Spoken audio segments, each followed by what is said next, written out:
সবাইকে স্বাগত জানাচ্ছি আমাদের হাতে থাকা সর্বশেষ আন্তর্জাতিক সংবাদ ও বিশ্লেষণে।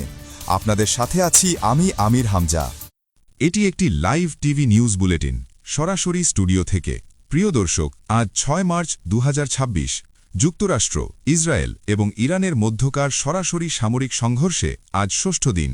মাত্র কয়েকদিনের এই সংঘাতে ইতিমধ্যেই হাজারেরও বেশি মানুষের প্রাণহানি, ধ্বংসস্তূপে পরিণত হয়েছে সামরিক ঘাঁটি, যুদ্ধজাহাজ, ড্রোন ক্যারিয়ার, ক্ষেপণাস্ত্র ঘাঁটি এবং বহু বেসামরিক অবকাঠামো। পরিস্থিতি এতটাই উত্তপ্ত যে পুরো মধ্যপ্রাচ্য এখন কার্যত একটি যুদ্ধক্ষেত্রে পরিণত হয়েছে। সর্বশেষ যে তথ্যগুলো আন্তর্জাতিক বিভিন্ন সূত্র থেকে পাওয়া গেছে তাতে দেখা যাচ্ছে এই যুদ্ধে মানবিক ও সামরিক উভয় ক্ষেত্রেই ব্যাপক ক্ষয়ক্ষতি হয়েছে।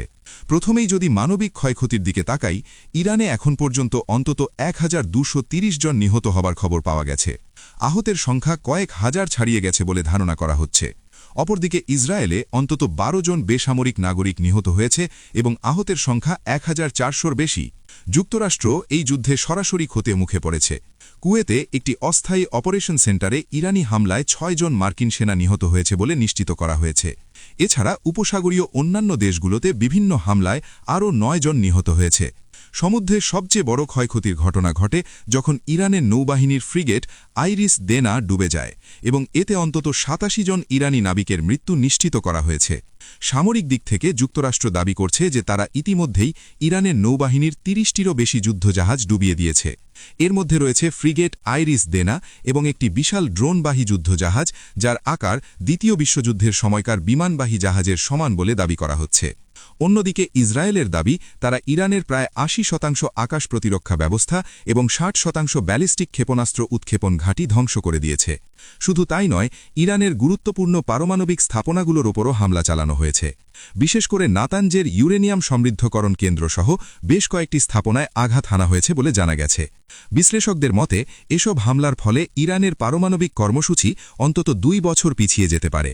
তবে ইরান এই দাবিগুলোকে অতিরঞ্জিত বলে উল্লেখ করেছে এবং বলেছে যে তাদের পারমাণবিক অবকাঠামো এখনও কার্যকর রয়েছে। এদিকে ইরান যুক্তরাষ্ট্র ও ইসরায়েলের বিরুদ্ধে বেসামরিক স্থাপনা লক্ষ্য করে হামলা চালানোর অভিযোগ তুলেছে।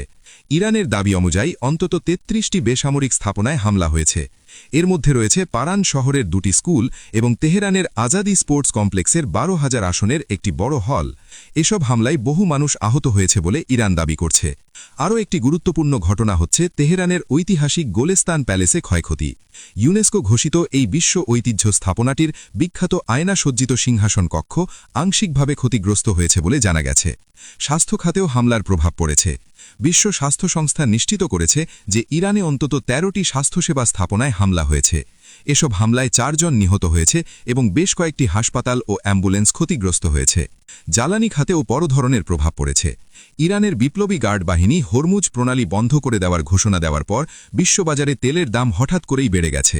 বিশ্বের প্রায় ১/৩ তেল এই প্রণালীর মধ্য দিয়ে পরিবাহিত হয়, ফলে এটি বন্ধ হওয়া মানে বৈশ্বিক অর্থনীতির ওপর বড় ধরনের চাপ তৈরি হওয়া। এখন আসি আজকের সবচেয়ে গুরুত্বপূর্ণ সামরিক ঘটনাগুলোর দিকে। শুক্রবার ভোরে ইরান থেকে নিক্ষেপ করা একাধিক ক্ষেপণাস্ত্র ইসরায়েলের রাজধানী তেল আবিবের দিকে ধেয়ে আসে।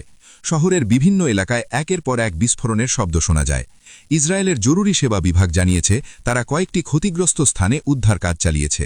একটি বাণিজ্যিক কেন্দ্রের কাছে একটি আবাসিক ভবনে আগুন ধরে যায় এবং দমকল বাহিনী আগুন নিয়ন্ত্রণে আনতে দীর্ঘ সময় কাজ করে। তেল আবিবের উপকণ্ঠে আরেকটি ভবনে ক্ষেপণাস্ত্র আঘাত হানার পর সেখানকার বাসিন্দাদের দ্রুত সরিয়ে নেওয়া হয়। তবে এখন পর্যন্ত কোনো হতাহতের খবর পাওয়া যায়নি বলে জানানো হয়েছে। এই হামলার আগে লেবাননের রাজধানী বৈরুতের দক্ষিণাঞ্চলের উপশহরগুলোতে ইসরায়েল ব্যাপক বিমান হামলা চালায়, কারণ সোমবার থেকে হিজবুল্লাহ এই যুদ্ধে সরাসরি যোগ দিয়েছে এবং ইসরায়েলের বিরুদ্ধে ক্ষেপণাস্ত্র নিক্ষেপ করছে। ইসরায়েল বলেছে হিজবুল্লাহকে কঠোরভাবে জবাব দেওয়া হবে। একই সময়ে উপসাগরীয় অঞ্চলেও উত্তেজনা ছড়িয়ে পড়েছে। বাহরাইনের রাজধানী মানামায় ইরানের ড্রোন ও ক্ষেপণাস্ত্র হামলায় ২টি হোটেল এবং একটি উঁচু আবাসিক ভবন ক্ষতিগ্রস্ত হয়েছে। বাহরাইনের স্বরাষ্ট্র মন্ত্রণালয় নিশ্চিত করেছে যে ভবনগুলোতে কাঠামোগত ক্ষতি হয়েছে, তবে কোনো প্রাণহানি ঘটেনি। কয়েকজন সামান্য আহত হয়েছে, যাদের মধ্যে যুক্তরাষ্ট্রের প্রতিরক্ষা বিভাগের ২ কর্মী রয়েছেন। ধারণা করা হচ্ছে এই হোটেলগুলো লক্ষ্যবস্তু ছিল, কারণ সেখানে প্রায়ই মার্কিন সামরিক কর্মকর্তা এবং কর্মীরা অবস্থান করেন। সামাজিক যোগাযোগ মাধ্যমে ছড়িয়ে পড়া ভিডিওতে দেখা গেছে শাহেদ ধরনের ড্রোন একটি উঁচু ভবনে আঘাত করে বড় ধরনের আগুনের সৃষ্টি করছে। পরিস্থিতি এতটাই উত্তেজনাপূর্ণ যে মানামায় যুক্তরাষ্ট্রের দূতাবাস আমেরিকান নাগরিকদের হোটেলে না থাকার এবং নিরাপদ স্থানে থাকার পরামর্শ দিয়েছে।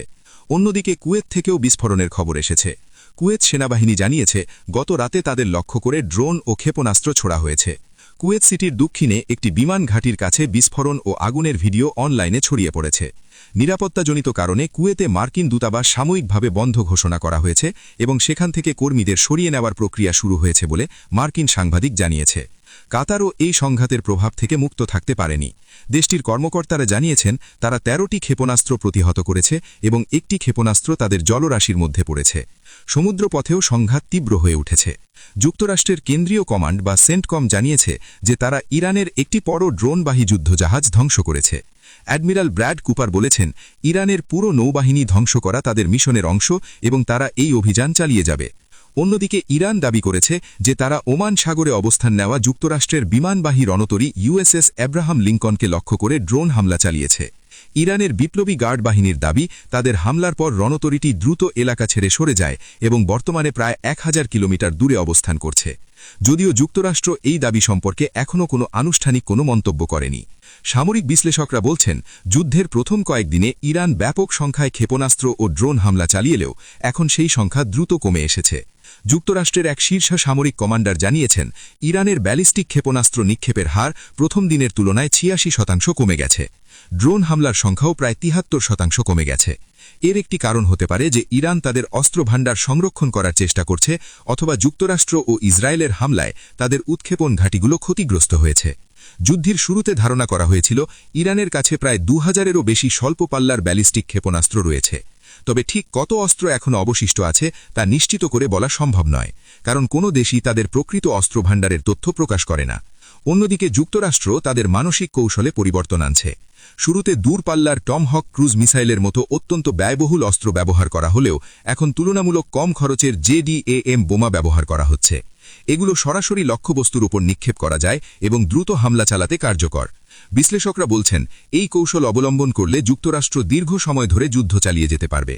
যুদ্ধ যত দীর্ঘ হবে লক্ষ্যবস্তুর সংখ্যাও তত কমে আসবে এবং সংঘাতের তীব্রতাও ধীরে ধীরে কমতে পারে। তবে বাস্তবতা হল ইরানের ভৌগোলিক আকার বিশাল। ফ্রান্সের প্রায় 3 গুণ বড় এই দেশটিতে অসংখ্য পাহাড়ি এলাকা এবং ভূগর্ভস্থ স্থাপনা রয়েছে যেখানে অস্ত্রভাণ্ডার লুকিয়ে রাখা সম্ভব। ফলে সব অস্ত্রভাণ্ডার ধ্বংস করা যুক্তরাষ্ট্র ও ইসরায়েলের জন্য সহজ হবে না।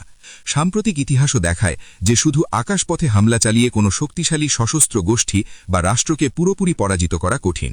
উদাহরণ হিসেবে বলা যায় দীর্ঘদিনের বোমাবর্ষণের পরও গাজায় হামাসকে সম্পূর্ণ ধ্বংস করা সম্ভব হয়নি এবং ইয়েমেনের হুথি বিদ্রোহীরাও দীর্ঘদিন ধরে যুক্তরাষ্ট্রের হামলা মোকাবেলা করে টিকে আছে। তাই বিশ্লেষকরা বলছেন এই যুদ্ধ দ্রুত শেষ হবার সম্ভাবনা খুব কম, বরং এটি দীর্ঘস্থায়ী সংঘাতে রূপ নিতে পারে যা পুরো অঞ্চলের নিরাপত্তা ও অর্থনীতিকে গভীরভাবে প্রভাবিত করবে। এর মধ্যেই সংঘাতের ভৌগোলিক বিস্তারও বাড়ছে। আজ প্রথমবার আজারবাইজানের নাকচিভান অঞ্চলে ইরানি ড্রোন আঘাত হানে বলে খবর পাওয়া গেছে। এতে বোঝা যাচ্ছে যে যুদ্ধের পরিধি ধীরে ধীরে আরও বিস্তৃত হচ্ছে। একই সময়ে যুক্তরাষ্ট্র কুয়েত, সৌদি আরব এবং লেবাননে তাদের দূতাবাস কার্যক্রম স্থগিত করেছে এবং কর্মীদের সরিয়ে নেওয়ার নির্দেশ দিয়েছে। আরেকটি গুরুত্বপূর্ণ দিক হচ্ছে ইরানের অভ্যন্তরীণ পরিস্থিতি। বিভিন্ন সূত্র বলছে উত্তর পূর্ব ইরানে কুর্দি অসশস্ত্র গোষ্ঠীগুলো সুযোগ নিয়ে স্থল আক্রমণ শুরু করেছে। এতে ইরানের জন্য পরিস্থিতি আরও জটিল হতে পারে। প্রিয় দর্শক, এই মুহূর্তে মধ্যপ্রাচ্যের আকাশে যুদ্ধবিমান, সমুদ্রে যুদ্ধজাহাজ এবং মাটিতে ক্ষেপণাস্ত্রের গর্জন, সব মিলিয়ে পরিস্থিতি ক্রমেই অনিশ্চিত হয়ে উঠছে। কূটনৈতিক প্রচেষ্টাও চলছে, তবে এখন পর্যন্ত যুদ্ধ থামানোর কোনো স্পষ্ট ইঙ্গিত দেখা যাচ্ছে না। আমরা আপনাদের জন্য প্রতিটি মুহূর্তের আপডেট নিয়ে হাজির হব। আপাতত এতটুকুই। স্টুডিওতে ফিরে যাচ্ছি।